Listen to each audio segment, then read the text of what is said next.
It's time once again to turn back the clock and take a look at Swindon from a time gone by. More Swindon Through the Years, comparing the images from the past with those of a modern Swindon. And this time we're turning back the clock to the 1990s. It was boom time for Swindon, expansion, conversion and improvements, all captured by the Swindon cable cameras for the weekly news programme This is Swindon.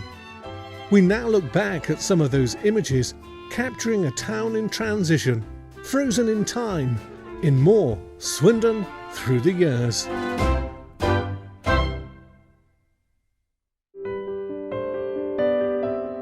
Delving into the Swindon Cable Archive, we're turning back the clock to 1994. Another look at Swindon through the years.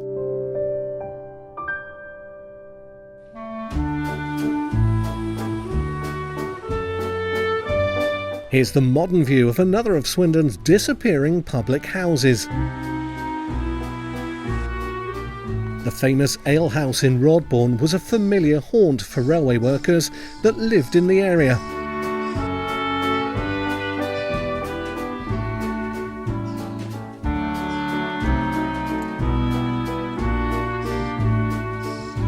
We turn back the clock to see that in 1994, the pub was still very much open.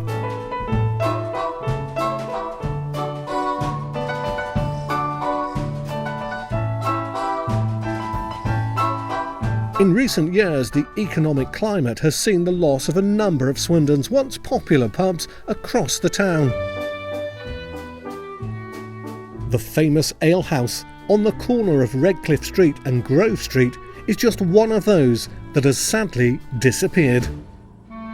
Thankfully, the building still stands and is now used as a residential property. But in 1994, it was still a pub, a free house offering food and ale.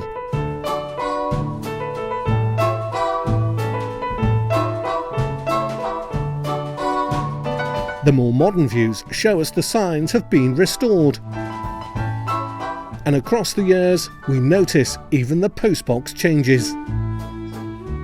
The Victorian building was originally built in 1899 as a hotel and public house and was known as the Even Swindon Hotel.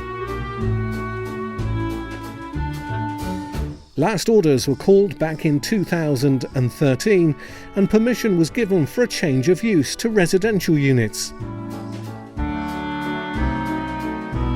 Another watering hole consigned to history.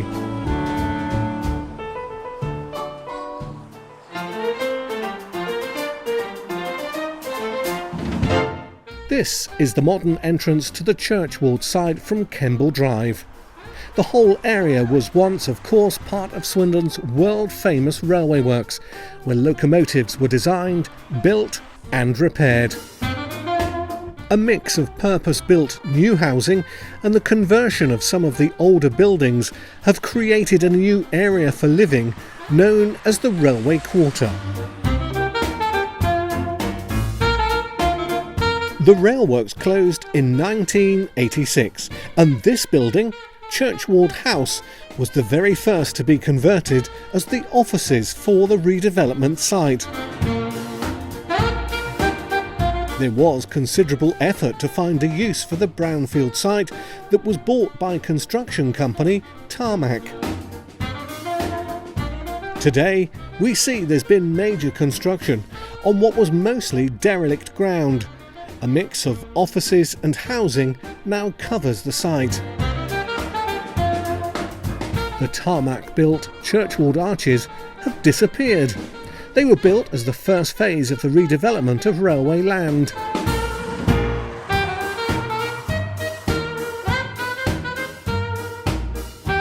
English Heritage and the National Trust are amongst the organisations that are housed on this site.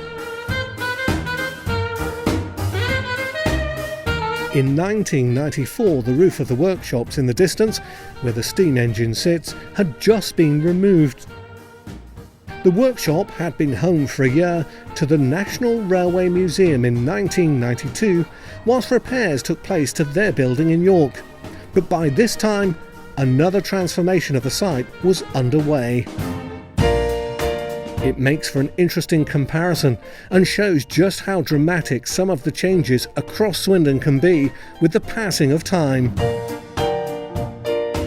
The 1997 opening of the nearby outlet shopping village and the Steam Railway Museum that opened in 2000 have helped ensure that a new chapter continues to be written for the old railworks site.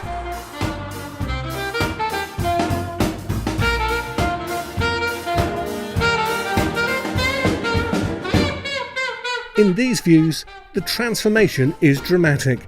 There's no reference point as we try and compare the pictures from the past with those of today.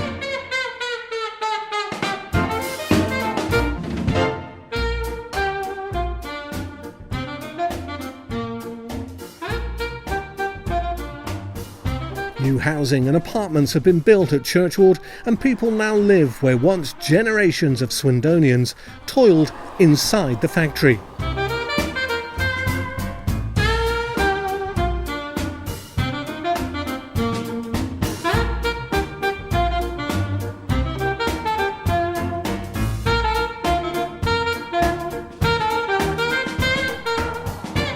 One of the biggest changes on the site, and in fact one of the most popular Swindon attractions, is the Great Western Designer Outlet. The out-of-town shopping experience attracts visitors from far and wide. Look closely and you can still see the old Works Hooters on top of the Hooter building, the core to work for thousands of workers across the years. They stand silent, a poignant reminder of Swindon's past.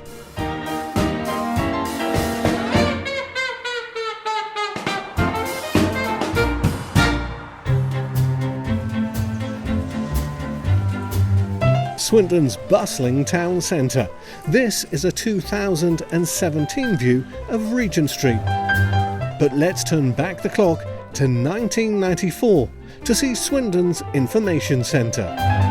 The building at the top of Regent Street provided information for visitors far and wide and proved to be a font of knowledge and expertise if you were looking for a day out, places to visit, somewhere to go, or a local club. These images show the Information Centre back in 1994. For a number of years, the manager Mike Crowley and the team were based here and were able to supply information for local people and visitors. As we turn the clock forward to a more modern view, we see it's the home of the Swindon Advocacy Organisation, or SAM, with the alleyway to the side that leads to the Wyvern Theatre car parks. The Information Centre had moved inside the new library at Regent Circus once that opened in 2011. And bringing us up to date, here's a more radical change. The 2021 view shows us that the building has been swept away. The brickwork was in a poor state, and the pair of buildings were taken down at the start of the year while we were in lockdown. It's interesting to recall the part these buildings have played in arguably Swindon's most important street. Across the years, they would have witnessed enormous change as part of New Swindon and through 2 world wars and the transformation from an industrial town to the Swindon we know so well today. It's amazing just how different the street looks without this pair of familiar Victorian buildings. It will be interesting to see what's built here in the years to come, and if that too stands the test of time. It's another reminder of the constant change taking place in Swindon through the years.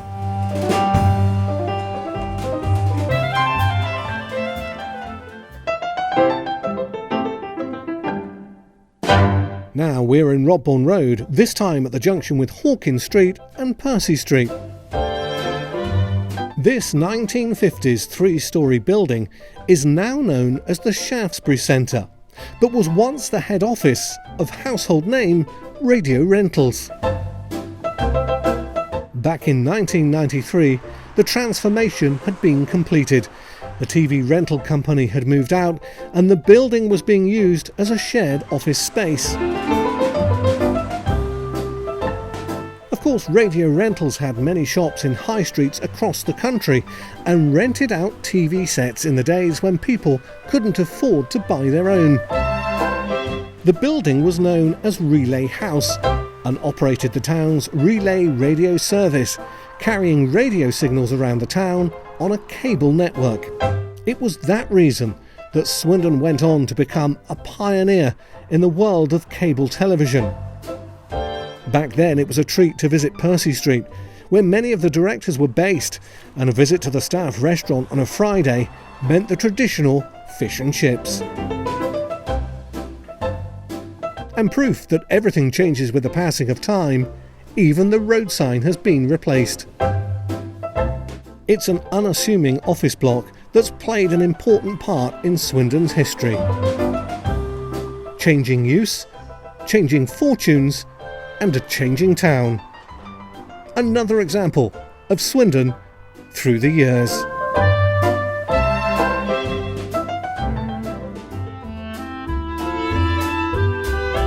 We'll have more Swindon Through the Years coming soon, but in the meantime, please do remember, like, comment and share.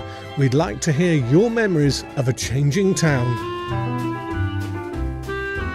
And look out, more Swindon Through the Years coming soon.